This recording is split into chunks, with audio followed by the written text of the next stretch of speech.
Introducing Utillix, the app that takes the guesswork out of locating underground utilities and managing excavations. We've been referred to as the Google Maps of the underground.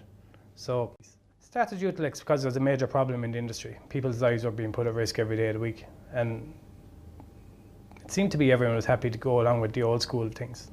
But technology is the way forward. We were doing a course one day for this Dial Before You Dig. It was actually giving us education on actually how to read 2D black and white or black and white PDFs.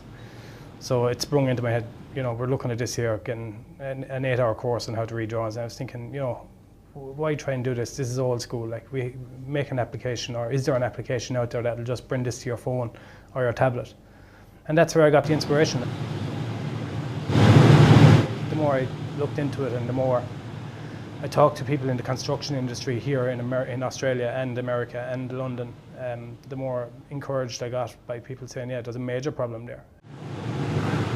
So it makes things safer for the guys out there actually doing the work. So they were out there digging before without knowing what was underneath the ground, and they could have actually blown themselves up with a gas pipe. So now by looking at their mobile phone, we give them the information from the office to their phone, and they see a yellow gas pipe here, stop digging, something's going to kill you here. No one in the world is doing what we're doing. I came to Australia when I was 17 years of age, so I had known what Australia was like. So I always knew Australia was good for the lifestyle. I used to love the weather over here. Catherine and myself had been here in 2006. We got engaged over here at the Opera House, so in front of a busload of tourists.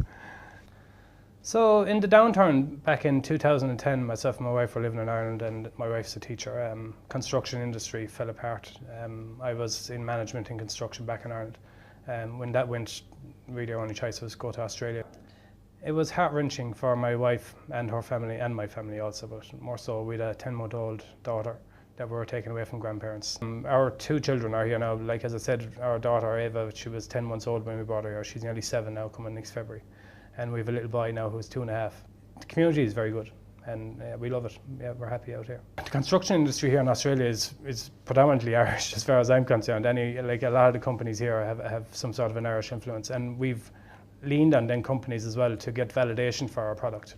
We've asked them, do you find there's a problem in your company? And they've said, yes, there is.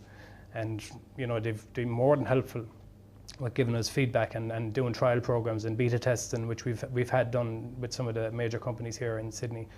Everything is just falling into place nicely, and it's because of the team we've got around us, and it's because of the contacts we've got here in Sydney from the New South Wales government as well, and the Irish community here in Sydney. We'll use Australia as a launchpad. We've done a partnership with IBM here in Australia, and we can springboard from Australia right across the globe with IBM. 5 years' time, I want to be the Google Maps of underground utilities. So if anyone thinks underground utilities, I want them to look at an iPhone and see Utillix, and I want us to be as good as Google Maps but underground.